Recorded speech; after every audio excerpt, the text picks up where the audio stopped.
Kalau mau hidup bahagia, mulai bekerja, baca Fatihah. Saya dulu otak saya nggak cerdas amat, tapi guru saya bilang, kamu kalau mau belajar Fatihah.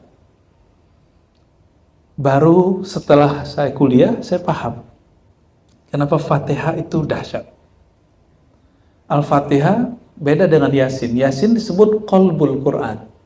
Qalbunya Al-Quran. Walaupun hadisnya dhaif, tapi dia maknanya sahih. Kalau Quran disebut Al-Fatihah disebut ummul kitab. Apa arti ummu? Ibu, induk. Maka semua ayat di Quran itu turun dari huruf-huruf ayat-ayat yang ada di dalam surat Al-Fatihah. Maka membaca Al-Fatihah, kalau betul memahami maknanya, merasakan dahsyatnya, sebenarnya nilainya setara dengan baca Quran semua. Kalau mengerti maknanya, ya. Dan banyak sekali rahasia-rahasia itu. Saya berharap gak usah doa macam-macam. Afdhalud doa, alhamdulillah, begitu dah hadisnya Imam Tirmizi. Doa yang paling keren itu bukan doa meminta, tapi doa tanpa meminta, yaitu doa dengan memuji.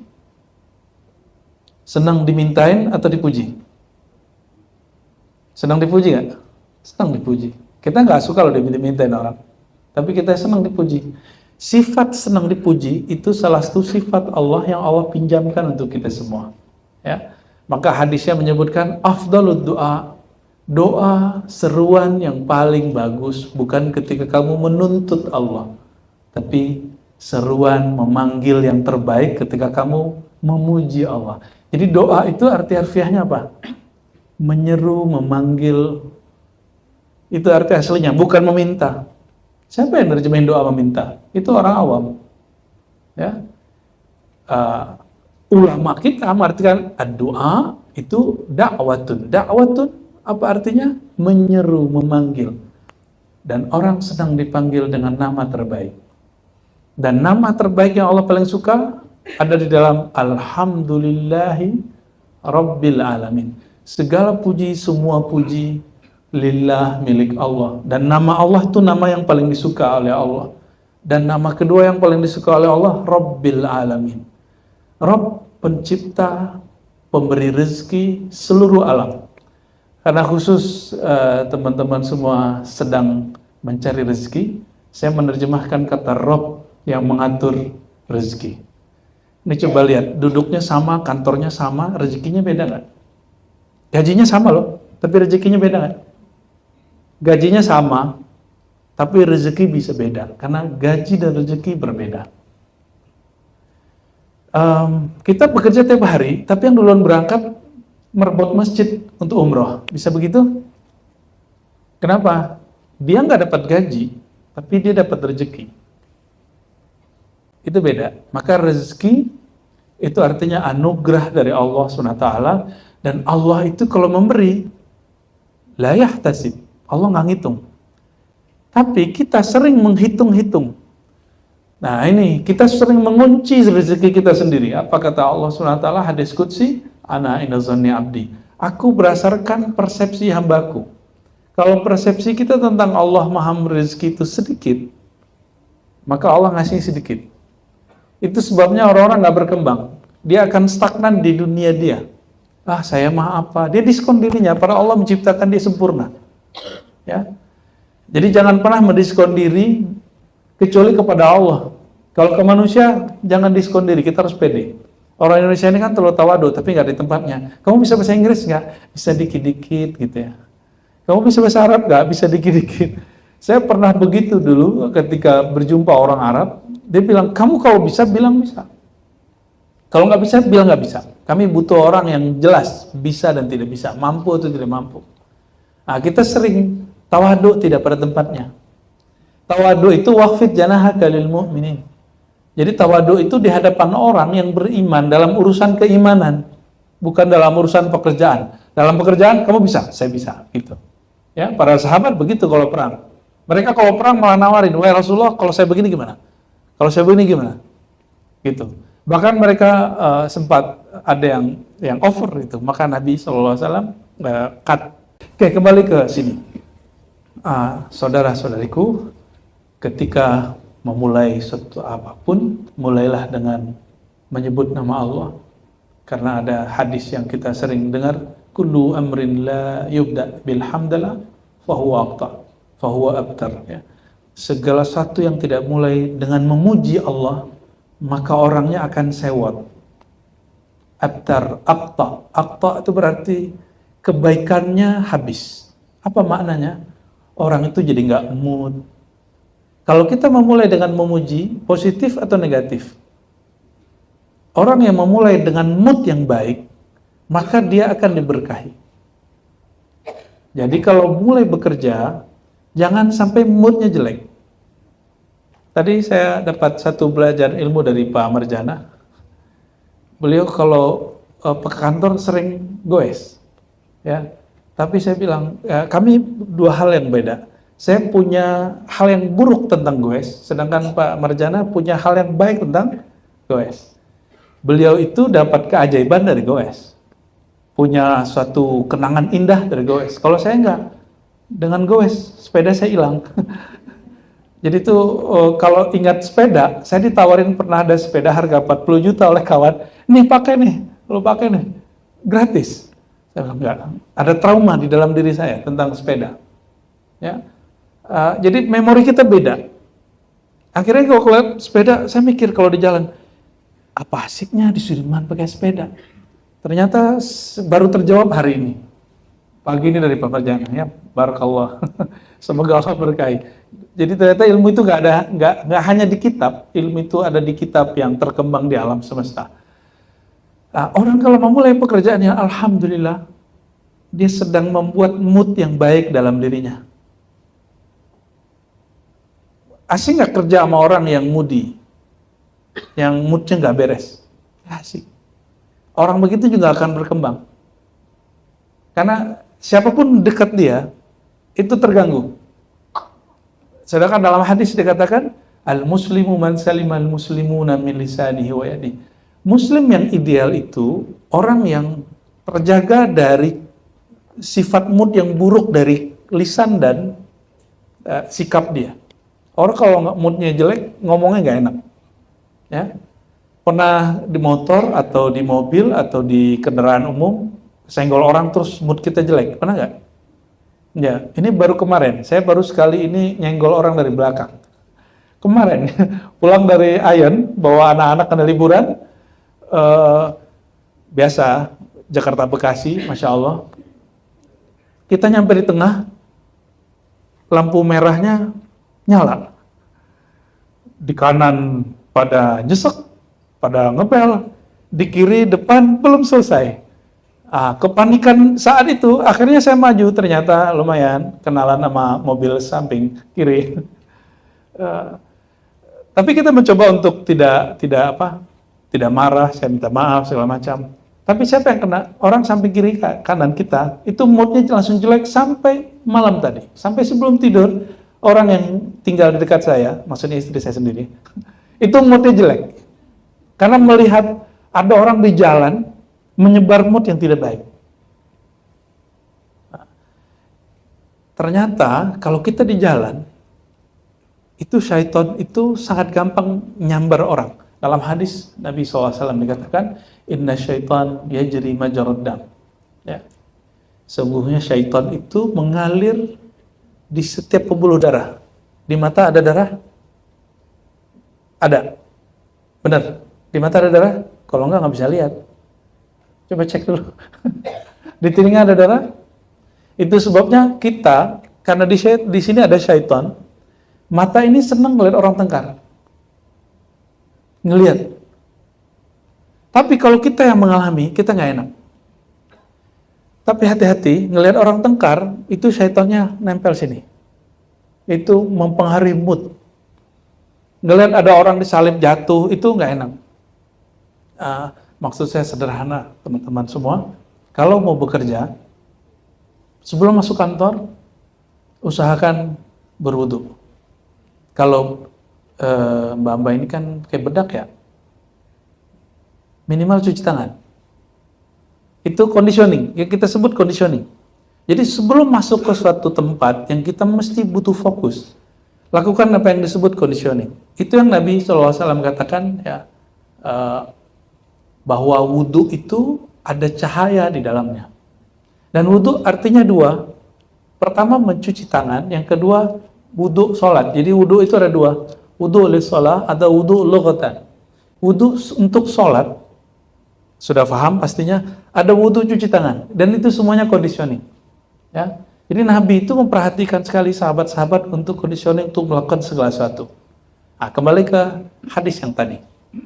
Alhamdulillah, ya, kalimat memuji Allah itu adalah doa tertinggi karena dia berdoa tanpa meminta. Maka doa tertinggi adalah doa tanpa meminta, tapi doa dengan memuji.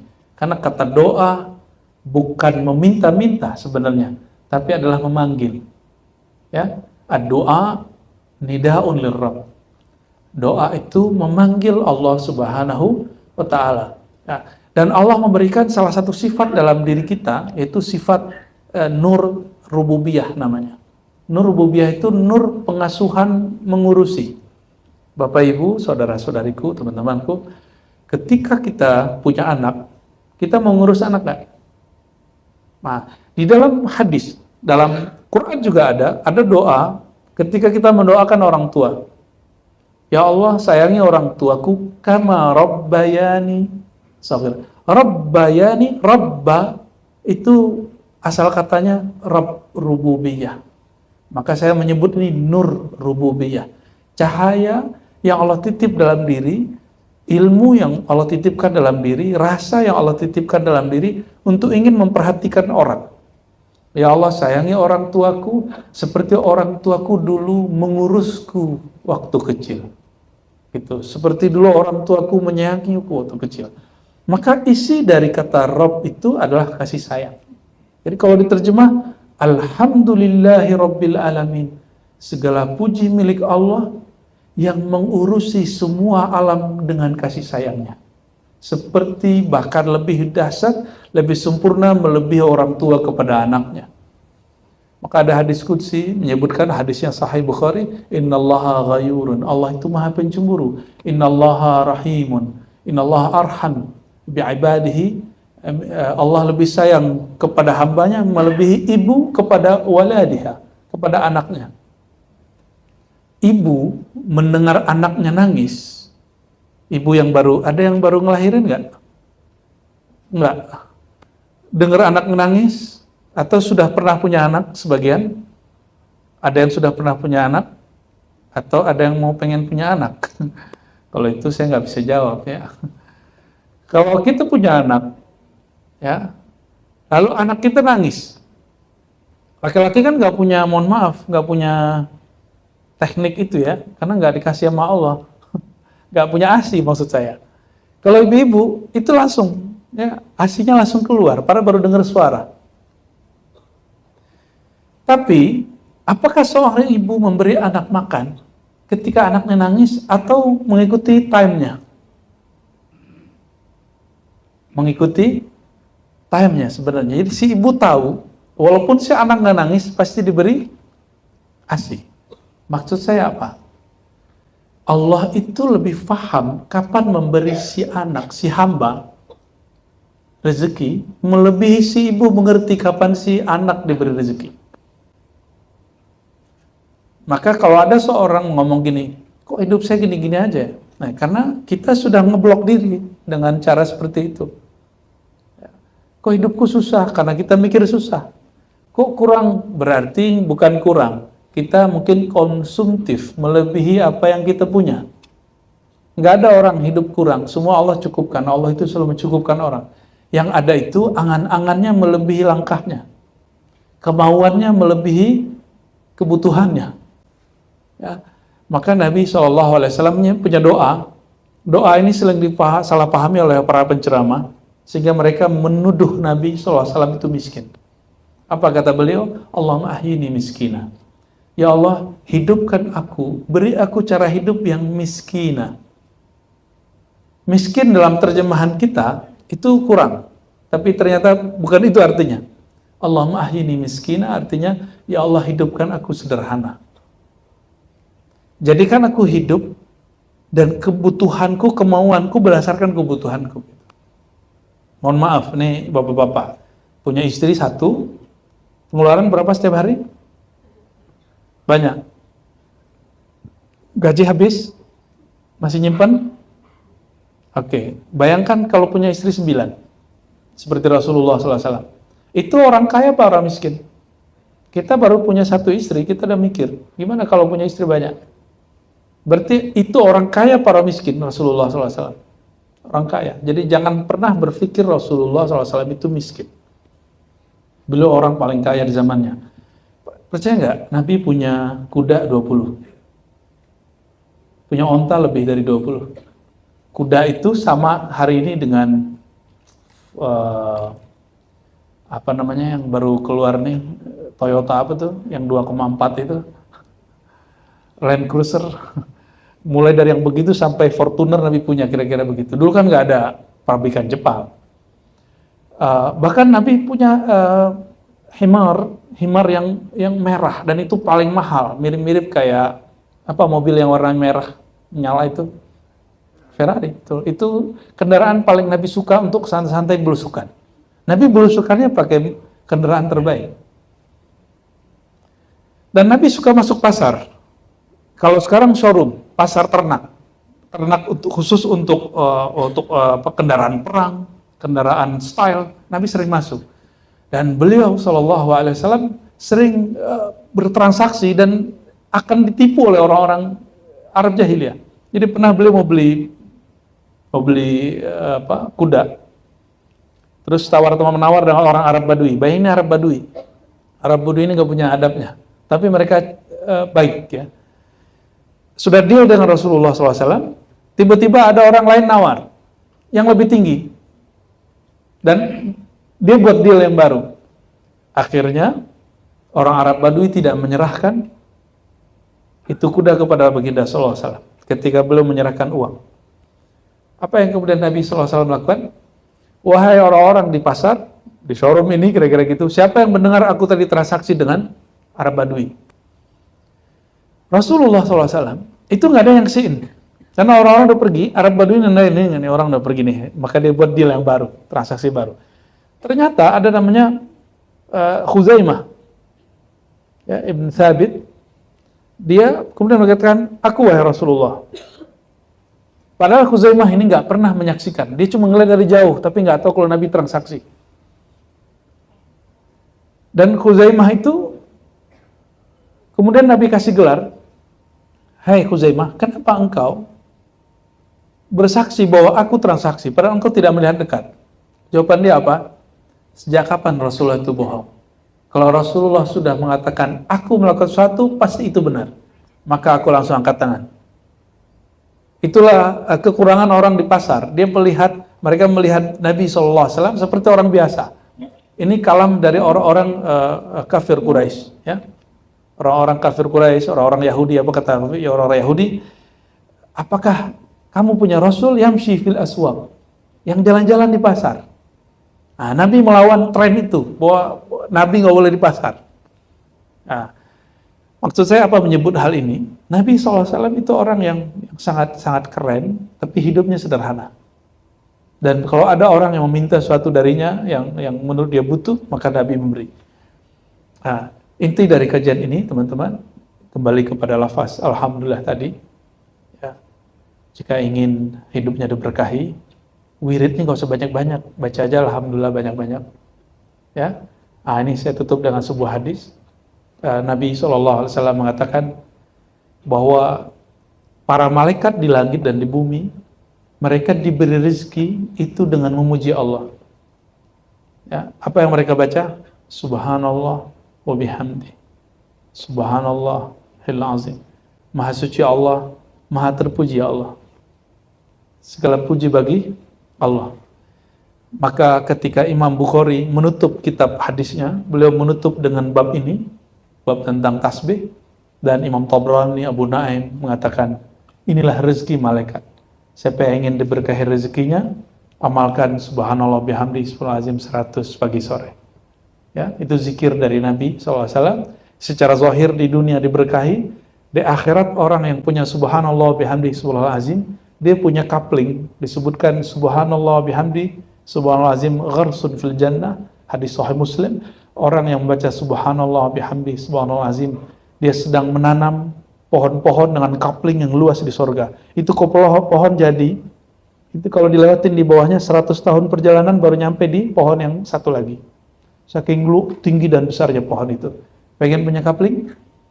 Tidak hanya di sini umur kita paling-paling 60 sampai 70, karena sedikit yang lewat daripada itu, kata Nabi SAW. Maka setiap pagi tabunglah coupling yang lain, dan gak usah khawatir anak istri kita gimana nanti, karena anak istri sebelum nikah sama kita, dia sudah dijamin oleh Allah. Maka setelah kita mati, siapa yang jamin mereka? Juga Allah. Jadi gak usah khawatir, hidup rileks, apa yang ada itu dijalani. Nah, semoga sedikit kajian pada pagi ini melatih kita supaya mood kita bagus, kerja bahagia, rezekinya dicukupkan, bahkan dilebihkan Allah Subhanahu wa Ta'ala. Amin ya rabbal alamin. Ya wassallallahu ala Muhammad. Assalamualaikum warahmatullahi wabarakatuh. Waalaikumsalam warahmatullahi wabarakatuh. Syukur atas sehat, jangan tausiah yang diberikan pada pagi ini.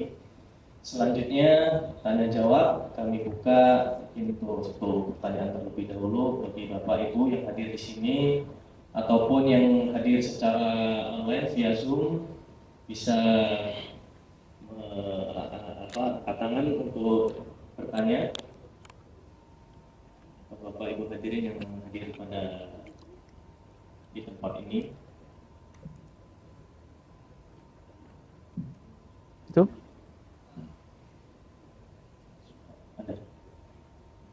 satu dulu.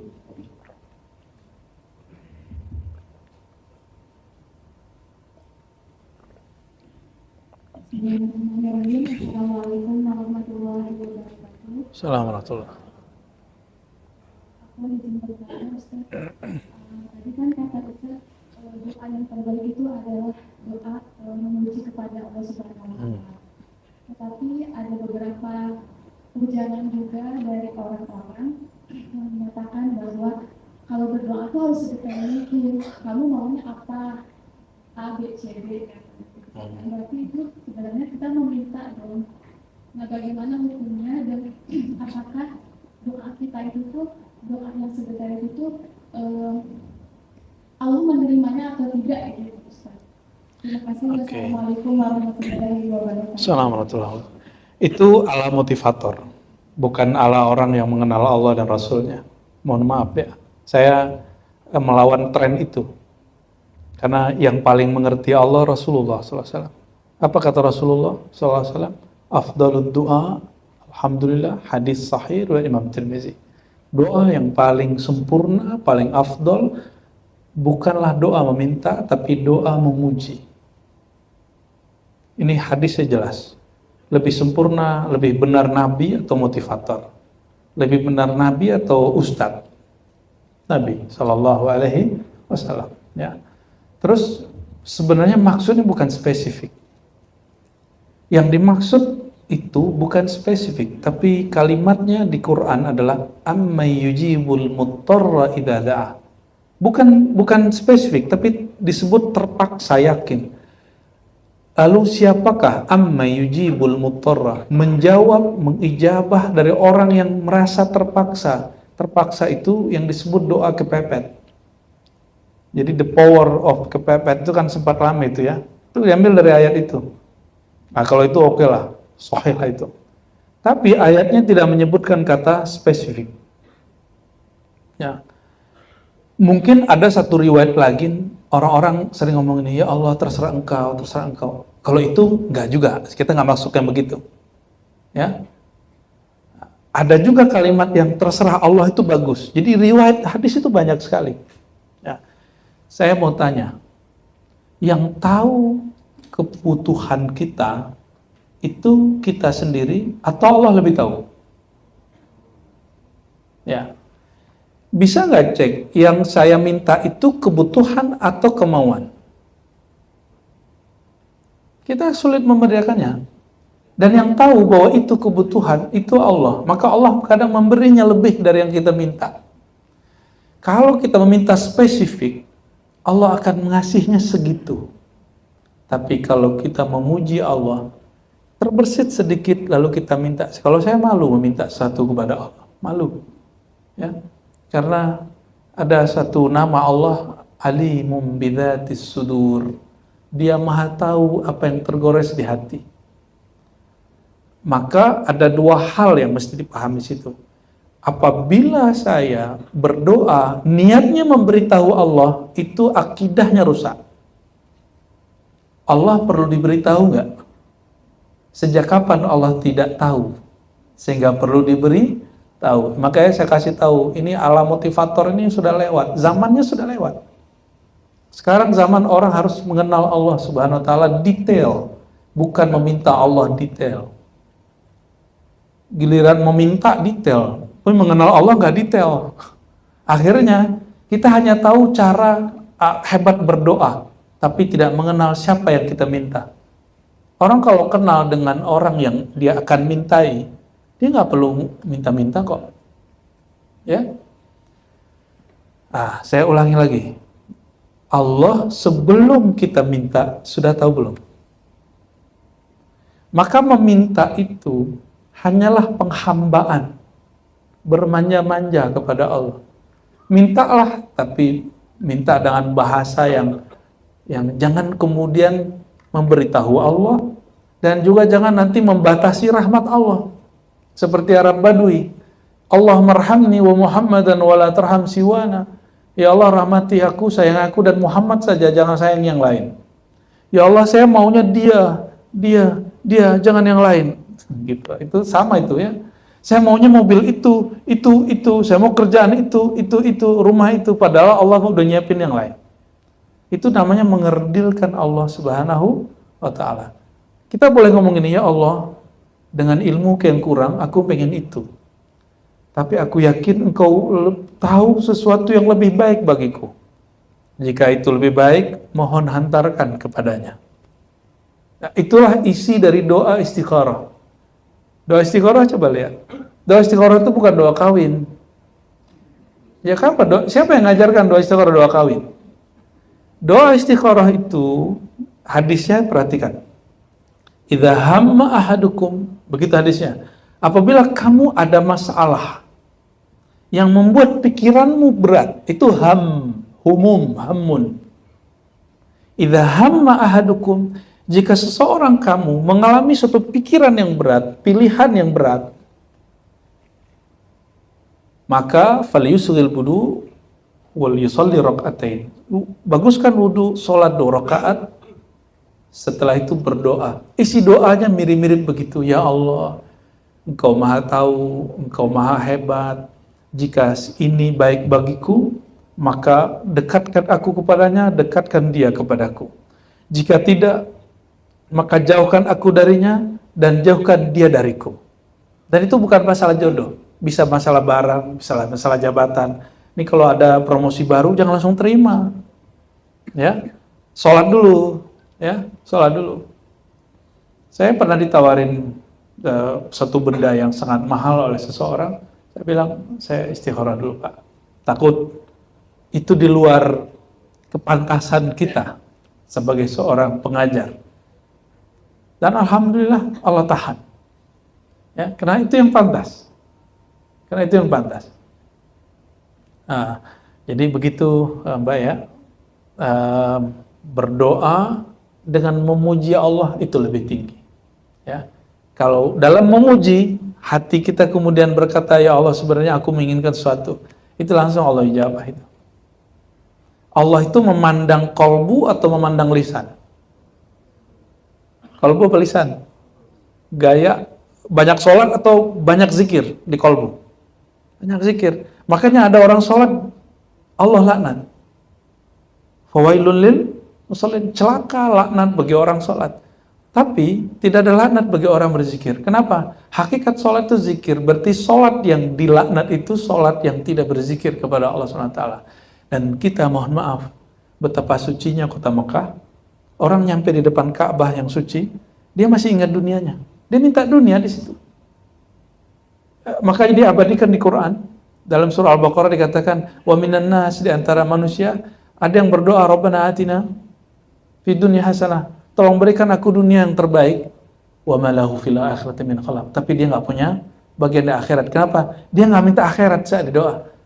Apalagi kemarin haji itu, aduh, masya Allah itu musim pemilu kan ini, musim pilkada, dan orang-orang datang ke multazam itu doa mustajab. Itu minta, ya Allah, saya pengen jadi anggota legislatif, ya Allah. Ya Allah, saya jomblo, ya Allah. Urusan begitu jangan dibawa ke multazam. Ya, urusan begitu minta sepertiga malam terakhir. Minta setelah sholat. Dari semua itu, jadi ada yang disebut tempat mustajab, ada yang disebut waktu mustajab. Kami kemudian mempelajari apa sebenarnya mustajab. Ternyata bukan tempat yang mustajab, bukan waktu. Sama-sama di multazam, ada yang dikabulkan yang enggak. Sama-sama doa habis sholat, habis tahajud, tapi ada yang dikabulkan yang enggak. Apa yang beda? Ternyata ada hadis satu lagi, ya, innallaha la yujibu an qalbin ghafil. Allah tidak menjawab, mengijabah orang yang hatinya tidak mengenal Allah, tidak berzikir kepada Allah, tidak memuji Allah.